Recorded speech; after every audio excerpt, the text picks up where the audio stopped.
দৃশ্যটা একটু খেয়াল করুন। নেইমার হাত বাড়িয়ে দিলেন, কিন্তু প্রতিপক্ষের প্লেয়ার থিয়াগো মেন্ডিস মুখ ফিরিয়ে চলে গেলেন। ঘটনাটি ঘটেছে গতরাতে সান্তোস বনাম ভাস্কোর ম্যাচে। ম্যাচটা যদিও নেইমার বাহিনী ৩-০ গোলে জিতে নেয়, কিন্তু দর্শকদের মনে প্রশ্ন, নেইমারের সাথে নিজ দেশের সতীর্থ কেন এমন অসৌজন্যমূলক আচরণ করলেন? কি এমন কারণ? কেন এমন ঘটনা দেখল ফুটবল বিশ্ব?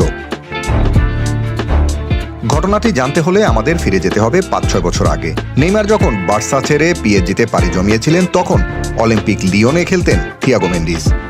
সেই সময় পিএসজি বনাম লিওনের এক ম্যাচে মেন্ডিস মারাত্মক এক ফাউল করে বসেন নেইমারকে।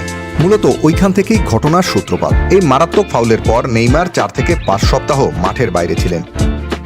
যদিও পরে মেন্ডিস মাপ চেয়েছিলেন, কিন্তু নেইমার মাপ করেননি, বরং তার উপরে রাগ আর ক্ষোভ ঝাড়ছিলেন এবং কথা বলা বন্ধ করে দিয়েছিলেন। এটাই তো স্বাভাবিক, তাই না? মেসি হলেও তাই করতেন। কারণ নেইমারের মতো একজন রত্ন, যে ব্রাজিলের জন্য একটি অমূল্য সম্পদ, তাকে আপনি একজন ব্রাজিলিয়ান হয়ে কিভাবে এত গুরুতর ফাউল করেন, তাই না? যাই হোক, এরপর থেকেই এই দুজনার সাথে আর কখনো কথা বলেননি। তবে এই ঘটনার ৫-৬ বছর কেটে যাবার পর গতরাতে যখন আবার মুখোমুখি হন নেইমার মেন্ডিসের, তখন কিন্তু নেইমারই সৌজন্যতামূলক হাতটি মেন্ডিসের দিকে আগে বাড়িয়ে দিয়েছিলেন। কিন্তু এখানে দেখুন, মেন্ডিস যা করলো তা কি একদমই উচিত হয়েছে? মোটেও না। এখন প্রশ্ন হলো, কেন নেইমারের প্রতি এত ক্ষোভ কিছু কিছু ব্রাজিলিয়ান খেলোয়াড়দের? আপনি যদি একটু খেয়াল করে দেখেন, নেইমার সান্তোসে আসার পর নিজ দেশের খেলোয়াড়রাই তাকে সবচেয়ে বেশি হিংস্র ফাউল করেছে এবং দীর্ঘমেয়াদী ইনজুরির দিকে ঠেলে দিয়েছে বারবার। মাঠের রক্তঝরা ফাউল, গ্যালারি থেকে ডিম ছোড়া, ক্লাব প্রেসিডেন্টের অপমানজনক কথা, সবটা সয়েও নেইমার নীরবে থেকেছেন, নীরবে খেলে যাচ্ছেন। কিন্তু প্রতিপক্ষের সেই আক্রোশ আজও থামেনি। এটা কি আসলেই ঠিক? আপনারা বলুন। না, একদমই ঠিক না।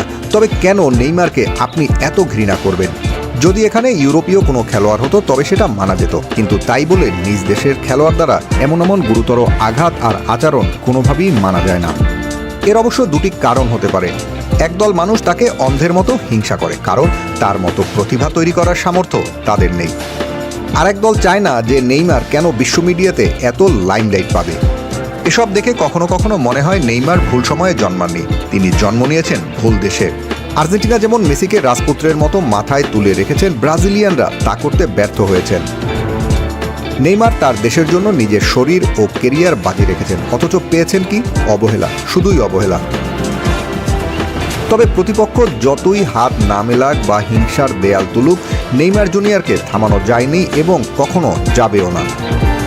ট্রল আর হিংসাকে পেছনে ফেলে তিনি ফুটবল ইতিহাসের সেই অনন্য জাদুকর হয়েই থাকবেন, যিনি বাচ্চাদের কাছে ভালোবাসার অনন্য নাম আর প্রতিপক্ষের কাছে এক চিরন্তন আক্ষেপ।